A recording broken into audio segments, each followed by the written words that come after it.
The shirt right here, it says Super Dad. You see that? My son gave me that name.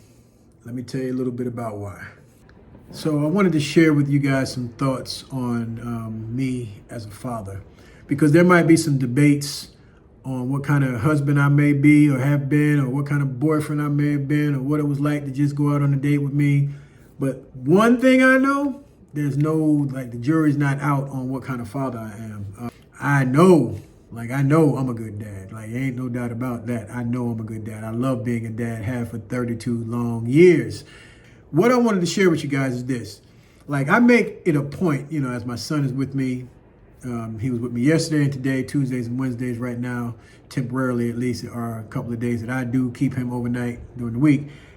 I always make sure that I cook healthy home-cooked meals for my son. As a matter of fact, my two oldest sons, who are now 26 and 32, if you were to talk to them, they would tell you that whenever they were with me, and they were with me every week, every weekend, like their whole life growing up, they were always with me. And then, of course, they eventually both moved with me at the age of 12. My oldest when he turned 12, and then my middle son when he turned 12. And so we all lived together for at least 4 or 5 years, and it was an amazing experience. We always sat at that little glass table in that breakfast nook, and we had dinner together, always. As a result of that, they are both very close still to this day, because that was one of the things that I always wanted from my oldest sons, with them to always remain close. One of my main priorities in jobs was to keep my two sons close. And I accomplished that. But I accomplished it because it started at that dinner table, and we always ate together as a family unit. And so it's not just to, have healthy food, so he's healthy on the inside, he don't get sick, he grows to be strong and all that kind of stuff. That's part of it. But the other part is that, when I reflect on my own childhood, I remember, like, me, my brother and sister, and my mom, like, we always ate together. You know what I'm saying? Like, you remember when those street lights came home, it was time for you to come in the house, it was time to eat dinner, all that kind of stuff. Like, we always ate together, and now, like, families don't eat together as often.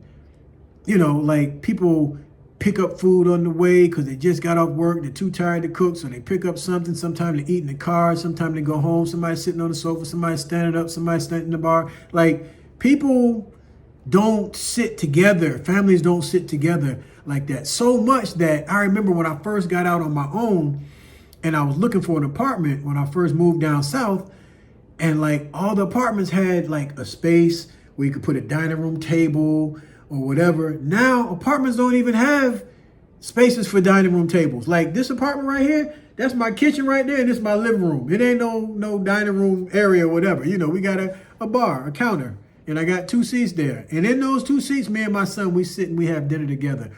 And so not only am I taking care of his physical health, I'm developing a good social health, a good rapport, bonding time with my son, and we get to know more about one another that ordinarily we wouldn't if we didn't sit together and have those conversations. I'm encouraging you, if you haven't already been doing it, take the time to get back on track to eating together with your family. No matter how busy the rest of your days are or may be, cut out that time and make it mandatory that all family members present be present.